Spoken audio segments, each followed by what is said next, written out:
দেশের গোয়েন্দা বাহিনীর প্রধান শত্রু দেশের প্রধানমন্ত্রীর কাছে থেকে খায় ঘুমায়, তারা ওখানে কি প্রেম করে? দুই পুরুষ হতে প্রেমও করা যায় না, ওরা সমকামী কিনা আমরা জানি না, তাহলে করে কি? এই বাংলাদেশের তথ্য কোথায় এখন নাই? বাংলাদেশের আদালত কি কোনো কালে আদালত ছিল?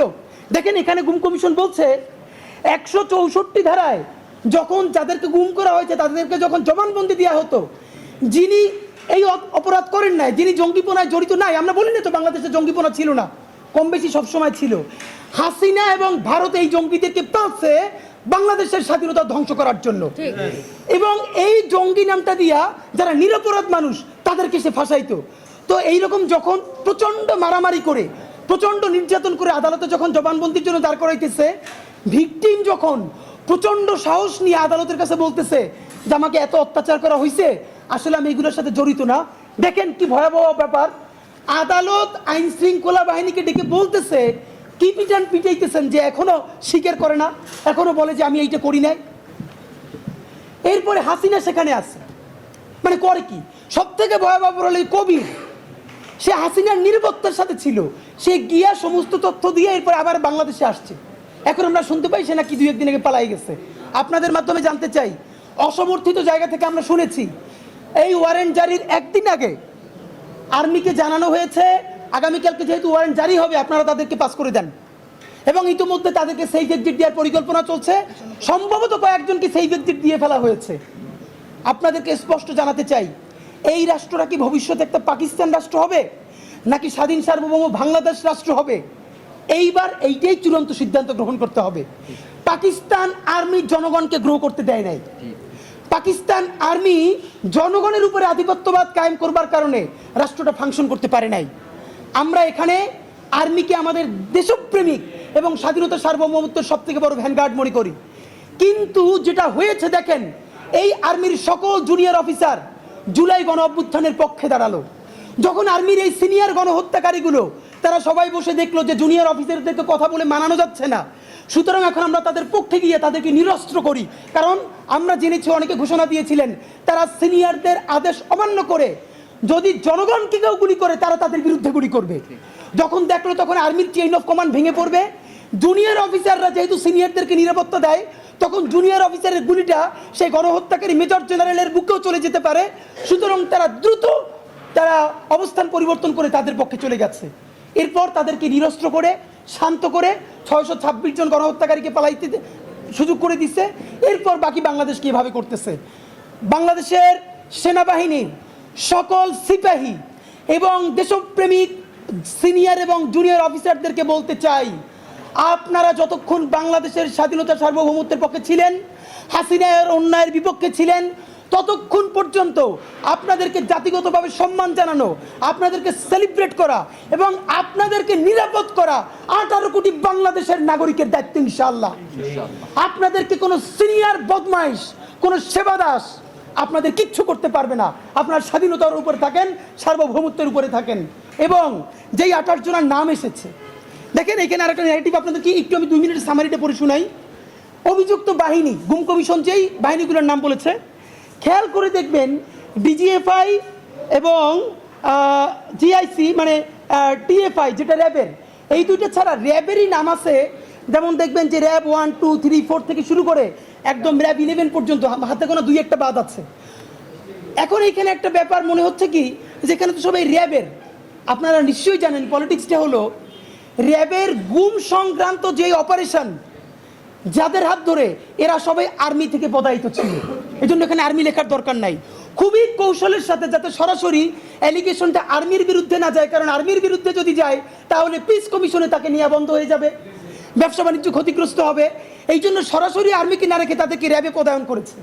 র্যাবে পদায়ন করে তারপরে প্রত্যেকটা গণহত্যা এবং গুম তাদেরকে দিয়ে করেছে। আপনাদেরকে দেখাই, এই যে ডিজিএফআই যে জয়েন্ট ইন্টারোগেশন সেল যেটা করেছে, যেটাকে আমরা বাংলায় আয়নাঘর বলি, আপনাদের মিডিয়ার বন্ধুদেরকেও দাওয়াত দিয়ে রাখি, এই যে গণভবনে যে জুলাই জাদুঘর হচ্ছে, এইখানে আয়নাঘরের কিছু রেপ্লিকা বানানো হয়েছে, কিছুদিন পর হয়তো উন্মুক্ত করা হবে।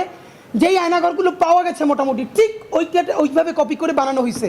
ভাইরা, আপনার সামনে শত শত লোক দাঁড়াই থাকবে, এরপরে দরজা বন্ধ করে 5টা মিনিট ওখানে থাকতে পারবে না, জাহান্নাম মনে হবে। আমরা ঢুকছিলাম ভিতরে, আপনি জাস্ট ভাবেন, এখন পর্যন্ত যে জিনিসটাকে গুম কমিশন রিপোর্টে বলেছে ভারতের সাথে সম্পৃক্ততা কি, এক নাম্বার বর্ডার পার করে ভারতীয় বাহিনীর কাছে হস্তান্তর, যেমন বিএনপির যে সালাউদ্দিন সাহেব, সাইদি সাহেবের মামলার সাক্ষী সুখরঞ্জন বালি, তাদেরকে তো ভারতের কোর্টে পাওয়া গেল। আজ পর্যন্ত আন্তর্জাতিক অপরাধে আদালতে মামলা করে নেয় বাংলাদেশ সরকার, যে বাংলাদেশের একজন ভিকটিম, একজন জনগণ কিভাবে ইন্ডিয়ার কারাগারের মধ্যে থাকতে পারে। নাম্বার তিনজনকে যে ভারত থেকে উদ্ধার করা হয়েছে, দেখেন প্রক্রিয়াটা কিভাবে হয়েছে। বাংলাদেশের বাহিনী, আইন শৃঙ্খলা বাহিনী তাদেরকে ধরে নিয়ে সীমান্ত পর্যন্ত গেছে, আর সীমান্ত থেকে ভারতের বাহিনী তাদেরকে আবার পিক করে নিয়েছে। ভয়াবহ অভিযোগ হলো সালাউদ্দিন কাদের চৌধুরীর ছেলে হুম্মাম কাদের চৌধুরী বলছেন, তাকে যখন গুম করা হয়েছে তখন হিন্দিভাষী অফিসাররা কথা বলেছেন। আরও অনেক গুমের অভিযুক্ত, মানে গুমের যারা ভিকটিম, তারা বলেছেন যে আমরা তখন বিদেশি ভাষায় কথা শুনতে পেয়েছি।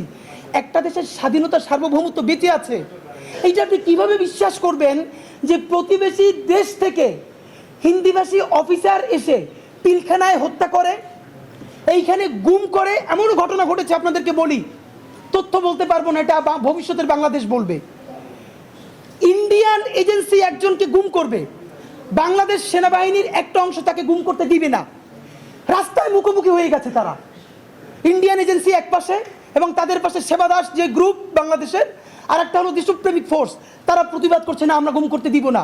রাস্তার উপরে প্রায় 1 ঘন্টা এরকম স্টাক হয়ে আছে, কিন্তু দেশপ্রেমিক ফোর্স পারে নাই। মাঝে মধ্যে তারা পেরেছে তাদেরকে উদ্ধার করতে। আপনাদেরকে আমরা কয়েকটা তথ্য বলতে চাই।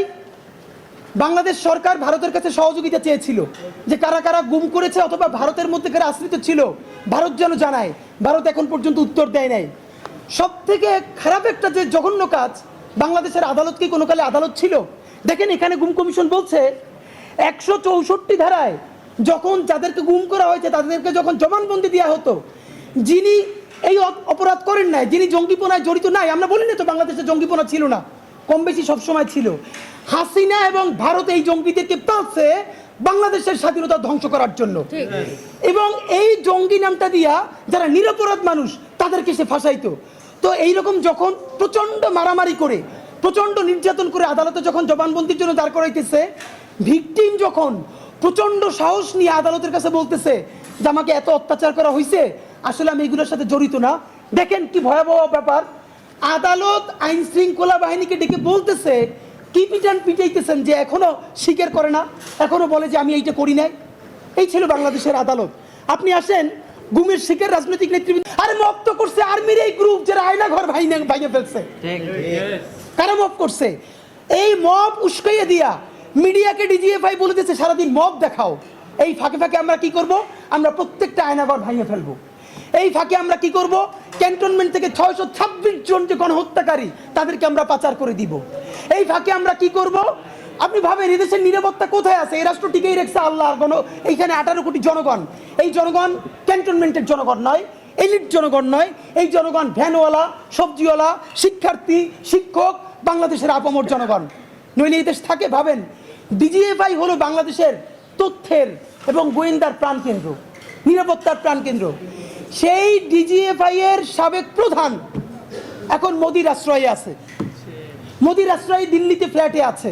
এই যে মেজর জেনারেল আকবর, একটা দেশের গোয়েন্দা বাহিনীর প্রধান শত্রু দেশের প্রধানমন্ত্রীর কাছে থেকে খায় ঘুমায়, তারা ওখানে কি প্রেম করে? দুই পুরুষ হতে প্রেমও করা যায় না, ওরা সমকামী কিনা আমরা জানি না, তাহলে করে কি? এই বাংলাদেশের তথ্য কোথায় এখন নাই?